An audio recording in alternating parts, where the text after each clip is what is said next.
Her wins took her to the White House so many times, President Obama joked she should move in. Basically, there's like a Maya Moore wing in the White House. She is a champion.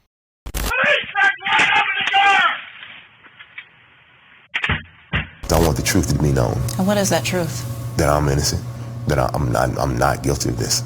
He is wrongfully convicted. Maya Moore again. She's one of the greats. Jonathan Irons, arrested at 16, he was sentenced to 50 years. His life was taken from him. We're here to discuss prosecutorial reform in the American justice system. On and off the court, the Minnesota Lynx select Maya Moore, the first overall pick, and a 4-time WNBA champion, saw her career come to a screeching halt. She's at the top of the mountain and taking a break to help me. That's so encouraging. Jonathan Irons was 16 years old when a crime took place. He was prosecuted for burglarizing a home in a St. Louis suburb and assaulting the homeowner with a gun. Have you seen When They See Us? Ava DuVernay's masterpiece on Netflix based on the Exonerated Five. In short, police influenced and misconstrued every fact of their case to lock up the innocent. The same occurred for Jonathan Irons. There were no corroborating witnesses, fingerprints, DNA, or blood evidence connecting Irons to the crime. Prosecutors claim that Irons admitted to breaking into the victim's home. Irons and his lawyers denied any such admission. The officer who interrogated Irons did so alone and failed to record the conversation. Remember Harper Lee's To Kill a Mockingbird and the all-white jury?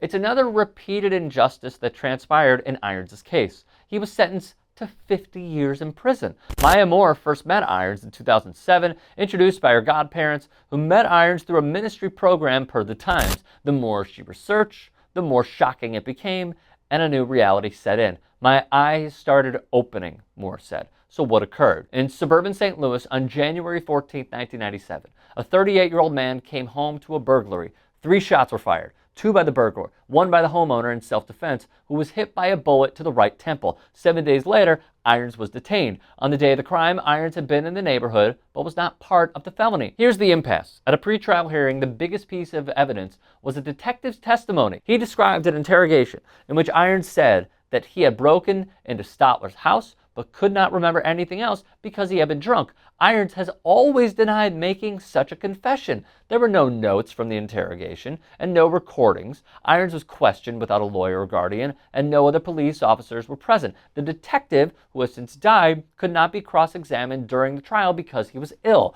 The crime was violent and involved a gun, but no weapon was found. The fingerprints found inside a door that would have been used to exit the house did not belong to Irons or to the crime's victim. Kent Gibson, Irons' lawyer, argued that the state had withheld that evidence, which could have shown someone else was responsible for the crime. He was convicted on December 4th, 1998. Appeals were rejected. Maya had enough. In her prime, she put basketball on hold to help Irons. We were all taken aback, said Gina Oriema, her college coach.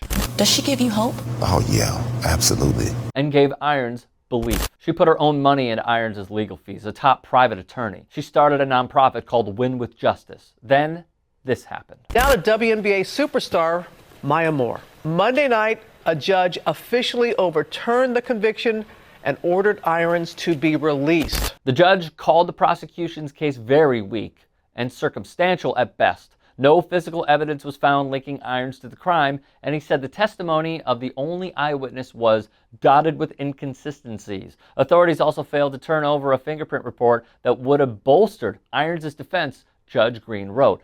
Currently, the state has 15 days to request a review by the appellate court. If the state does not appeal, then St. Charles County has 30 days to decide if it wants to retry Irons. While many in the political arena want athletes to stick to sports, it's a good thing that Maya Moore chose not to.